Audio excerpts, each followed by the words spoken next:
Hello student, I am Ankita Sahu, your teacher. तो आप लोग का अरस्तु स्टार्ट हो गया है। अरस्तु जो दार्शनिक हैं उनके बारे में मैंने आप लोग को बताया था कि कैसे उन्होंने सौंदर्य शास्त्र के बारे में अपनी व्याख्या दी है। और देन आपका इसमें अरस्तु में कला स्टार्ट हुआ था। तो जैसे प्लेटो थे तो वो मानते थे कि जो प्रोमीथियस देवता हैं, यूनान में प्रोमीथियस देवता ने ही जो है प्राणियों को बनाया हुआ है। लेकिन ये जो अरस्तु हैं ये मानते हैं कि जो कला का उद्भव है मनुष्य के दो हाथों से होता है। जो प्लेटो थे उन्होंने ऐसा माना कि जो प्रोमीथियस देवता थे उन्होंने जो चीज़ें बनाई हैं वही चीज़ें हम अनुकरण करते हैं, वही चीज़ें कलाएँ हैं। लेकिन अरस्तु ने ऐसा माना है कि जो मनुष्य के दो हाथों द्वारा चीज़ें बनाई गई हैं उनको इन्होंने कला का उद्भव माना है, जो कि प्लेटो से बिल्कुल विपरीत था।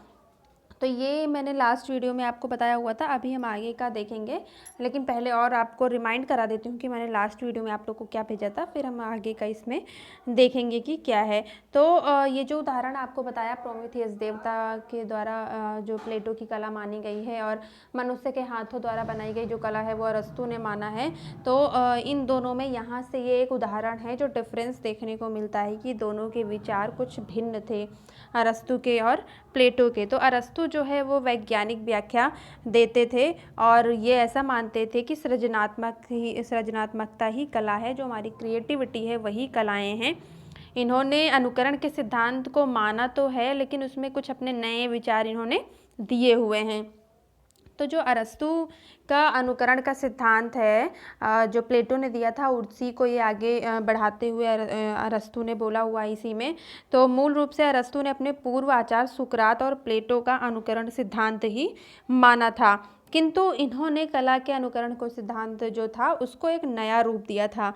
तो अरस्तु ने जो है अपने काव्य शास्त्र को ही अनुकरण कहकर उसे एक स्वतंत्र भूमि दी और उसे विज्ञान के तथ्यों से भव्य माना हुआ था। अरस्तु की जो अनुकरण की धारणा थी वो बहुत विस्तृत थी। तो इसमें हम सिर्फ काव्य और सौंदर्य तक ही सीमित रहेंगे, क्योंकि इनका जो क्षेत्र है वो बहुत विस्तृत है। तो जो काव्य है और सौंदर्य है उसी का अनुकरण का उल्लेख हम लोग अभी इसमें सौंदर्य शास्त्र के अंतर्गत हम लोग पढ़ेंगे।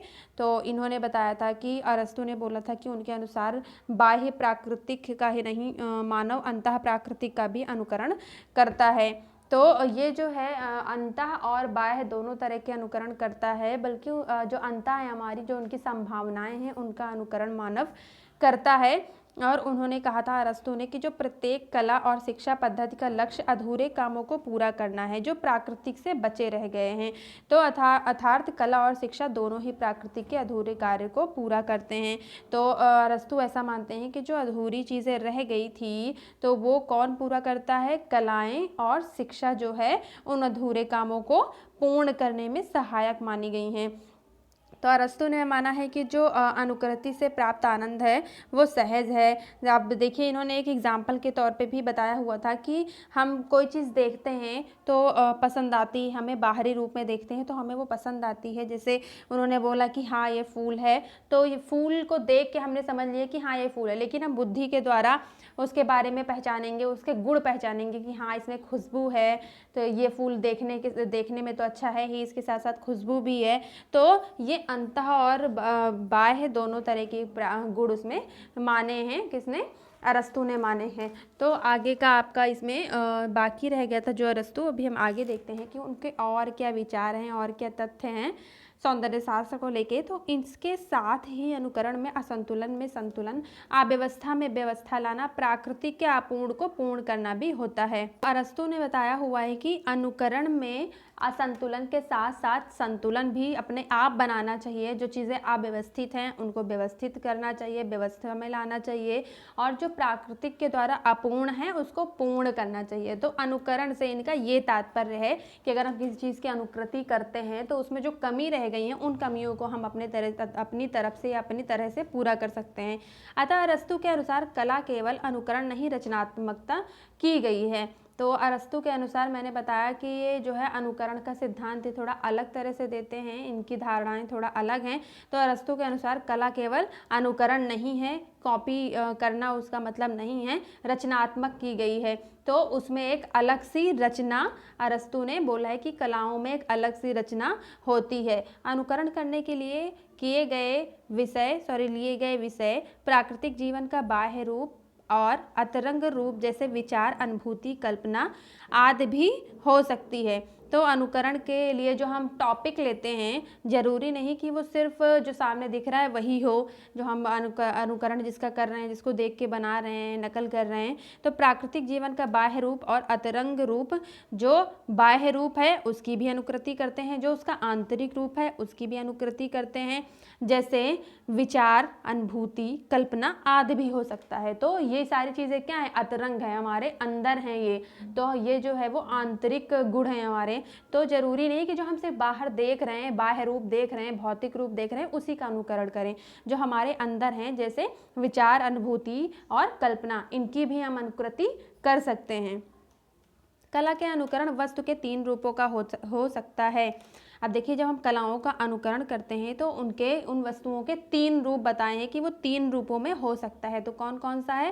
पहला है प्रतीयमान रूप। तो प्रतीयमान रूप देखते हैं, जैसे कलाकार को प्रतीति होती है।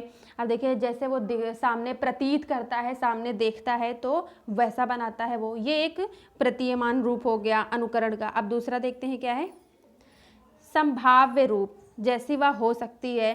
तो जैसे उसमें कुछ कमी है तो अपने आप से सुधार के बना दिया कि इसे ऐसा होना चाहिए। तो एक रूप ये हो गया कि संभाव्य रूप, जैसी वह हो सकती है। आदर्श रूप, जैसी उसे होना चाहिए। जैसे आपको लगता है कि ये चीज़ ऐसे नहीं अच्छी लग रही है, इसको थोड़ा ऐसे बना देते हैं, दूसरी तरह बना देते हैं कि जिससे वो देखने में अच्छा लगे, थोड़ा और अपनी तरफ से मॉडिफाई कर देते हैं। तो आपको ऐसा लगता है कि इस चित्र को या फिर इस वस्तु को ऐसा होना चाहिए, तो वो आदर्श रूप बोलते हैं कि जैसे उसे होना चाहिए। तो आपके 3 तरह के रूप मैंने बता दिए। प्रतीयमान रूप, जैसे आपको कलाकार को प्रतीत होता है, जैसे दिखता है।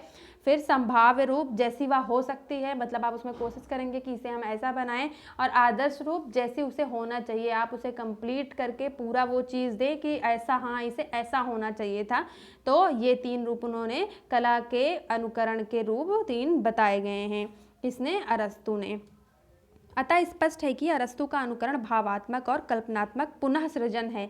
अब देखिए, अरस्तू का क्या है अनुकरण का? भावात्मक है और कल्पनात्मक है। जो चीज़ें हम सोचते हैं, इमेजिन करते हैं, उन चीज़ों को पुनः, मतलब उन चीज़ों को हम भौतिक रूप में जो दिखाते हैं, सृजन करते हैं, वो चीज़ें कलाओं में अनुकरण मानी गई हैं। तो ये चीज़ें यहाँ पे, तो देखिए, ये मानते हैं कि कला जो है, कला जीवन की प्रतिलिपि है, न यथार्थ की अनुकृति। कला में कल्पना जगत भी निहित होता है। तो अरस्तू मानते हैं कि कला जो है वो जीवन की प्रतिलिपि है। प्रतिलिपि मतलब कॉपी है, फोटोकॉपी है। जो हम कलाएं बनाते हैं वो हमारे जीवन से ही तो निकलती हैं। हमारे दैनिक जीवन में जो वस्तुएं देखते हैं, या फिर हमारे दैनिक जीवन में, या फिर हमारे जो जीवन में चल रही होती हैं चीज़ें, वही चीज़ें तो बनाते हैं। तो कला क्या है? जीवन की प्रतिलिपि है, न यथार्थ की अनुकृति। मतलब जो चीज़ें वास्तविक हैं, जरूरी नहीं कि उसकी अनुकृति ही हो। कुछ इमेजिनेशन से भी चीज़ बना सकते हैं, काल्पनिक रूप में, या अपने आंतरिक विचारों को भी प्रकट कर सकते हैं। तो ना कि यथार्थ की अनुकृति। यथार्थ मतलब रियल बताया था आपको। और कल्पना जगत भी निहित हो सकता है। तो कलाओं में कल्पना जगत, जो हम इमेजिन करते हैं, वो चीज़ें भी हम कलाओं में डाल सकते हैं। जरूरी नहीं कि वो यथार्थ हो, जो हमें सामने दिख रही हो वही हो। जो हम सोचते हैं, जो हम इमेजिन करते हैं, वो भी चीज़ें हम बना सकते हैं। कलाकार वह है जो यथार्थ के अस्त व्यस्त जगत से कल्पना के व्यवस्थित जगत का निर्माण करता है। अब देखिए, कलाकार वह है, जैसे आप कोई चीज़ देखते हैं, सामने देखते हैं, तो बहुत ऐसे लगता है कि कितनी अस्त व्यस्त है, कितनी जो है वो सुलझी हुई नहीं लगती है आपको वो चीज़ें। तो क्या करते हैं आप? इमेजिन करते हैं कि ये चीज़ ऐसी होनी चाहिए। अगर आपको कोई कंपोजिशन बनाना है किसी रूम का, आपको लगता है कि ये चीज़ मुझे यहाँ पे नहीं अच्छी लग रही है, तो आप अपने पेंटिंग के अकॉर्डिंग उसको कंपोज कर सकते हैं कि हाँ, मैं इसको यहाँ बना सकता हूँ, तो यहाँ ये अच्छी लगेगी। तो आपने उसको जो है उसकी इमेजिनेशन से ही तो बनाया, कल्पना ही तो की, तभी तो आप उसको बना रहे हो। तो कलाकार क्या करता है? जो यथार्थ में अस्त व्यस्त देखता है, उसको अपनी कल्पनाओं के द्वारा सुधार करके चित्रण में उतार सकता है। तो यही कह रहे हैं, कलाकार वह है जो यथार्थ के अस्त व्यस्त जगत से कल्पना के व्यवस्थित जगत का निर्माण करता है। इसमें स्थायी भाव की अभिव्यक्ति है। तो जो आप चीज़ें बनाते हैं उसमें क्या है, स्थायी भाव होता है जो कभी ख़त्म नहीं होता है, तो वो स्थायी भाव यहाँ पे होता है। आगे देखते हैं, अरस्तु के अनुकरण के आधार पर कला का वर्गीकरण किया। यह प्लेटो के समान उसका उल्टा वर्गीकरण है। तो अरस्तु ने जो अनुकरण का अपना सिद्धांत बताया है, ये प्लेटो का ही फॉलो करके, तो इनका जो अनुकरण के आधार पर कला का वर्गीकरण इन्होंने किया हुआ है, तो वो प्लेटो के समान नहीं है बल्कि उसका बिल्कुल उल्टा बताया हुआ है अरस्तु ने। प्लेटो ने कला को उपयोगी और अनुकरणशील कलाओं में बांटा और उपयोगी कला को बेहतर माना।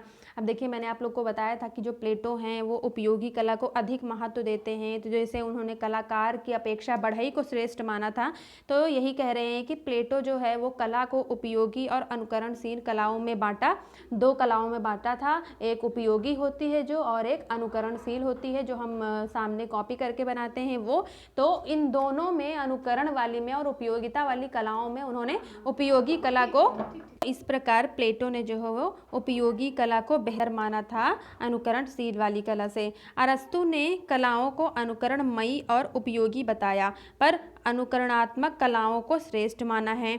अब देखिए, जैसे प्लेटो ने उपयोगी कला को श्रेष्ठ माना था, तो अरस्तु ने क्या किया, कलाओं को अनुकरणमयी तो माना ही है और उपयोगी भी माना है, दोनों माना है इन्होंने कलाओं को।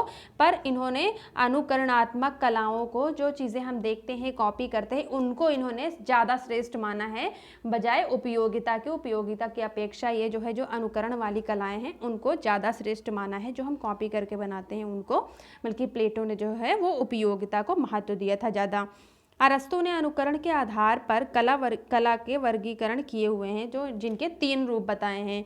तो अरस्तु ने जो है अनुकरण के आधार पर जो चीज़ें देखते हैं उनके आधार पर कला को 3 भागों में बांटा है, वर्गीकरण किया है। तो ये मैं आपको जो है ये 3 भाग आपको नेक्स्ट वीडियो में बताऊँगी। अभी इस वीडियो में अगर आपको कुछ नहीं समझ में आया हो तो मुझे मैसेज करें या फिर जूम मीटिंग पर मुझसे डिस्कस करें। Thank you.